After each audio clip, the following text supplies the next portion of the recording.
All right, what is up, everybody? Shadow Scout 0013 here, reporting in for a CIS kind of introduction, kind of like an overview of what you will kind of see and get in CIS and kind of what to expect in CIS, along with maybe a few things that I would highly recommend. And there are a few things I'll kind of look up and show you guys and give advice about just about what I know, at least with CIS, and a few pointers. But I'm an, Empire player myself. So yeah, I will just kind of give everything I know about it and everything that I have continually seen and read. Now, if you haven't already, you can subscribe to this channel. Go ahead and like this video and comment down below about other things that you're excited about with CIS and or lists that you are excited about or things that you have questions about down below, and subscribe basically to see any of the other CIS videos that I've put out or will put out in the future. I think CIS is a super cool, faction. I like them a lot. I've invested a lot more into Empire and Shadow Collective and Rebels. So I'm kind of sticking to that for now. But I think that this is awesome. And this is a really good starter set to get started into CIS. So that way you don't have to get the core box and do both. This is just a great way to get in on the action. Because basically in the core box, you're getting General Grievous, 2 battle droids, and a set of droidicas.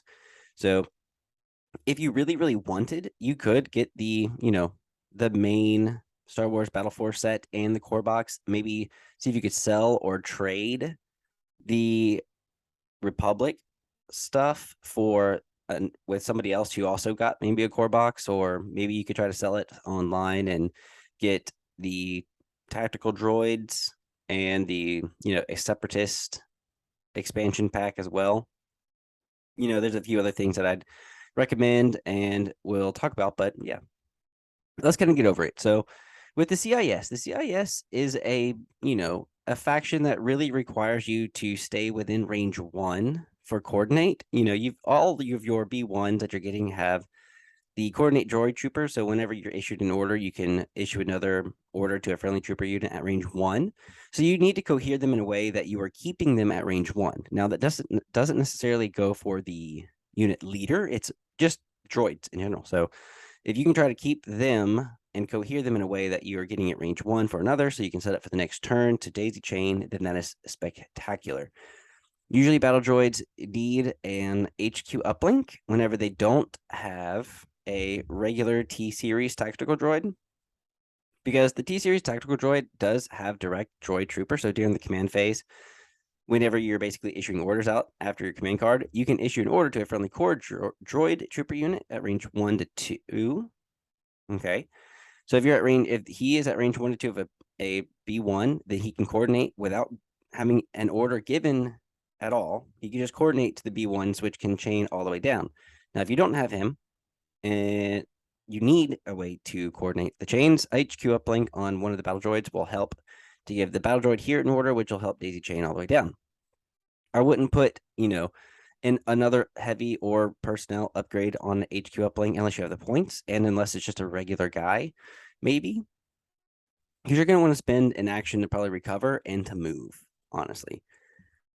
Now, it is nice to have maybe the T-Series droid and a HQ uplink just in case your, chain in the middle winds up disintegrating because maybe a unit was taken out. And then that way you consistently have the T-Series droid handing out orders and then the other B1s handing out orders to themselves. And the other thing you really have to watch out for CIS is the fact that practically every single, core special forces and, vehicles and sports, they all have AI. So if they're not given an order, they have to do something first. So this one for the MagnaGuard, they have to dodge or move if they were not given an order. If they are given an order, you can do whatever you want with. So that's why with the CIS, you kind of really want all of your units to get orders as much as possible. Now, the B1s can't just coordinate to a vehicle because it's only to another droid trooper. Now, you can eventually, I think, end to where your battle droids coordinate, because it doesn't say specifically core. It just says you may issue an order to a friendly droid trooper unit right at range 1. So if you did have MagnaGuard at the very, very end of your chain, you can have your battle droids, daisy chain, and then these 3 would chain, and then your MagnaGuard would get that last order because it's a droid trooper. But yeah, for the most part, you're kind of wanting to give orders to anyone you can. Now, with the emergency transponder, this one says when you're activated, if you are activated with an order token from the order pool and not basically given the order, you can gain an aim or a dodge or remove a suppression token. Now, with Droidicus, they have AI attack and move, and for the most part, they're not a droid trooper. They are a ground vehicle. So you can't just have a battle droid coordinate to one of the Droidicus. So AI attack and move is probably going to wind up happening. So that's why I think emergency transponder then is going to be able to help give them the aim or possibly a dodge if they need it. Another way to help with the emergency transponder is if you do have it in wheel mode, so when you activate, you may increase your maximum speed to 3, but if you do, you're going to gain cover 2, so you have heavy cover the whole time, but you cannot use any of your shield tokens. This is kind of like a good way. It's not the best, units for this, but it's a good way that if you have bombing run or breakthrough for any reason, you can move them as fast as possible, hopefully into their deployment zone, and then get out of wheel mode, keep your shield tokens up as much as possible, and just try to stay alive. And then emergency transponder giving you the extra dodge or the aim if you need it, because they do throw 2 red and 4 black all together. That's 6 dice, but they don't surge. So if they did surge, they'd be so much better. But you can't really give them an order unless you're giving them an order from the card. So it's really hard with Droidicus. But these are the things that you're getting in the, starter pack, the CIS kit, so Separatist kit. So I'm just trying to go over units that you're getting in that kit and make a 9 activation list with them. Now, anything that you add and buy separate, like the T-Series tactical droids, which I would highly recommend, along with the super tactical droids, like Kalani and Kraken and all of them, I would highly recommend. Dooku, I highly recommend as well, because he's going to be one of your best melee, period. Although, MagnaGuards are fantastic. They do so much. And, the RPS 6 MagnaGuard is range 2 to 4, a single rainbow. It doesn't exhaust, and it's critical 1, impact 2, and you automatically surge already to hit. So this weapon is just insane. They have 2 health each, and you're starting out with 3, so that's a 6 health unit. And then you get your, heavy, which for an 8 health unit. So with red die saves, yeah, and they also have retinue. So whenever they're at the start of the activation phase, if they're at range 1 to 2 of a friendly commander, they can get an aim or a dodge for free. So that way you don't necessarily have to have offensive push on them.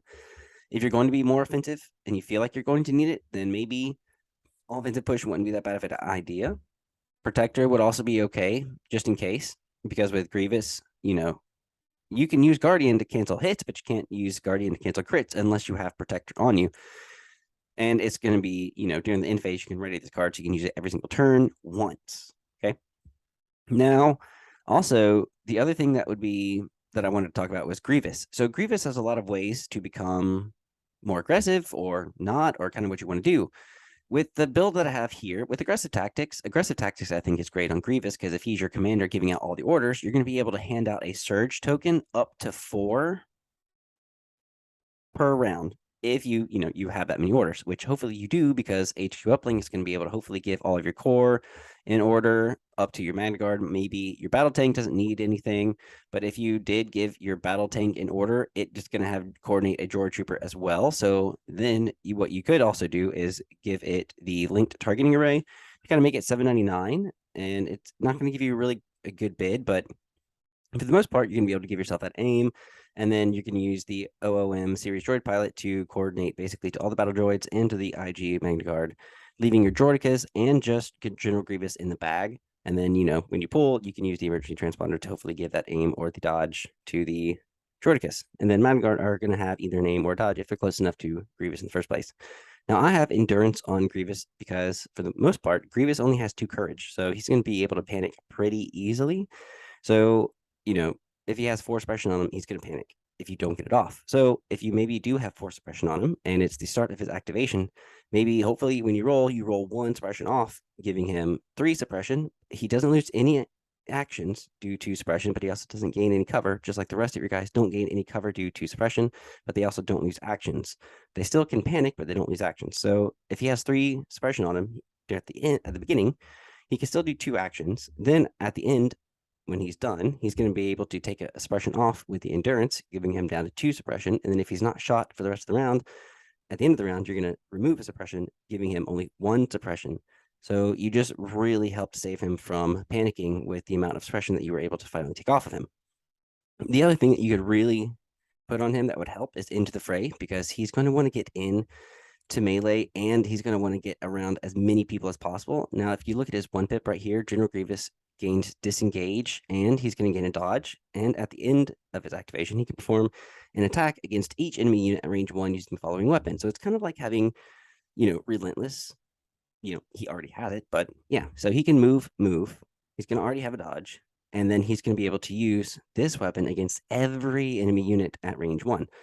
Now, if, there's 3 units at range 1, that's going to be great, because every time they activate, you're going to be able to give yourself a surge token, and then also use those surge tokens for offense or defense, and you're going to be able to have aggressive tactics at the beginning of the round, hopefully giving you more surges. So you can just stack up surges on him and hopefully use them to as many things as possible.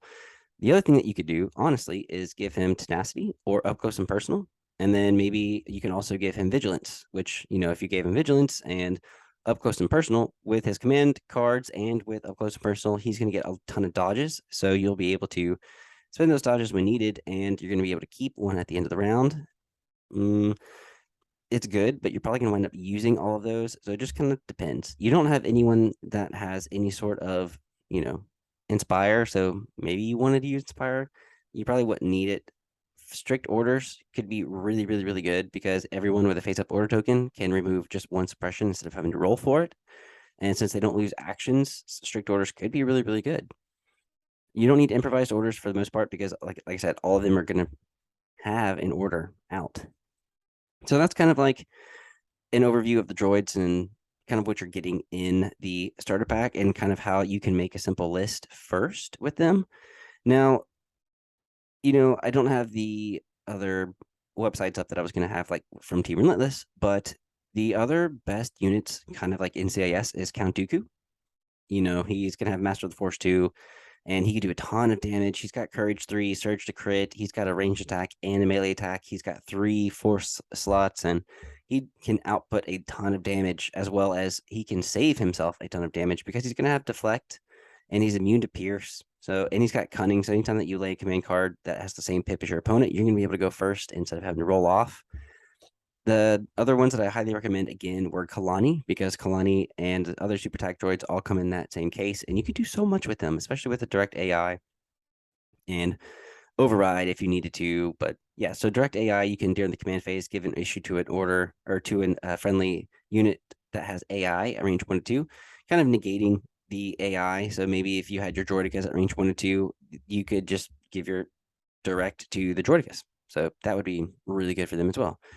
The other things that I highly recommend that you really need to get with the starter pack, now we'll go into that, is the Essentials Kit. This is going to come with the dice and the tokens that you need, along with just, pretty much everything that you're going to want that doesn't come in here, that does come in the core box to help you with your measurements and movements and rolling.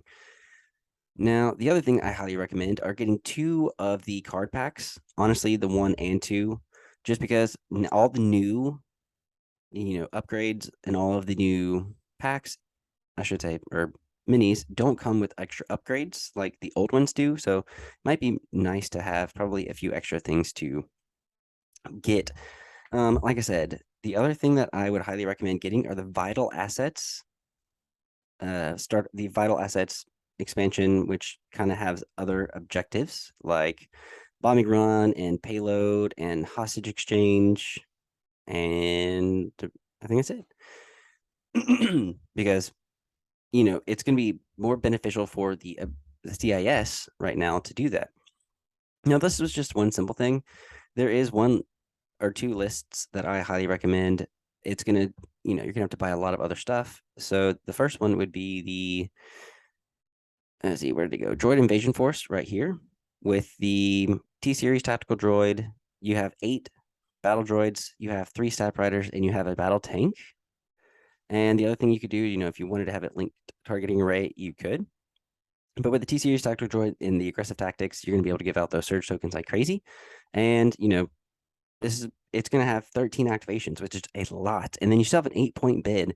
And so breakthrough, bombing run, intercept the transmissions, and payload would be your best bet. I would say breakthrough and bombing run would be the best because of the stab riders and the tank. And then, bombing run would be perfect because you have 3 stab riders. You can get the bombs in ASAP as fast as possible. You do have intercept the transmissions on here because you do have 8 battle droids. You have 13 activations, and it's the trooper unit. So you have basically 9 trooper units that can do so much to overrun and flood the transmissions. And then you have the stab riders and the AA stab riders to basically go into the back and take out as many enemy opponents as possible on that back VAP. And then you have the AAT battle tank, which isn't going to count as a point because it's all trooper units, but it's going to be able to help basically take out the other. And then payload is just units, I think. Yeah, so at the end of the game, player gains for bomb cart. If you have enough, at the end of the round, each bomb cart can perform if they're more friendly unit leaders. So your AAT tank can count as a unit leader to move the payload. Rollout is really going to be good for the vehicles.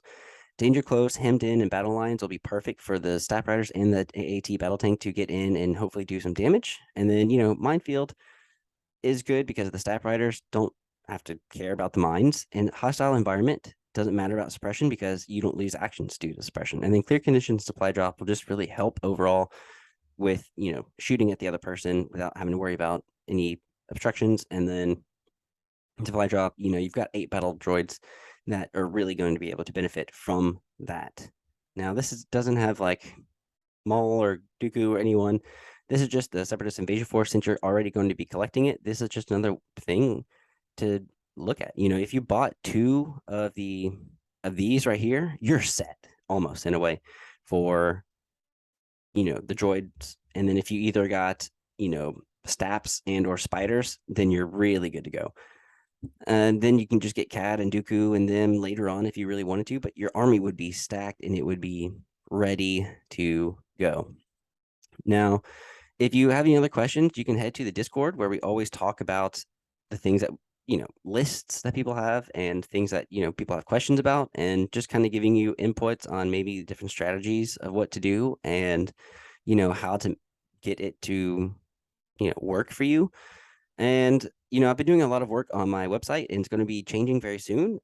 And it's going to include more, and it's going to be a lot easier to do. And that's what I, have been trying to do in this other time that I'm not on here, is really work on the online portion of my business and coaching. So if you go to the gym and you don't know what to do, and maybe you just want to build muscle or lose weight, I've got 3, 4, 5, 6 day a week workout plans that are all 3 months long. I've got 30-minute torture program. I've got abs that you can do at home. I've got home workouts, 30 different programs to do at home, coaching videos for all of those, example meal plans, and ways to track your progress. So go ahead and head there to basically get a personal trainer in your pocket and head to the Discord, sign up there, and do what you can for, yourself to just learn more about lists.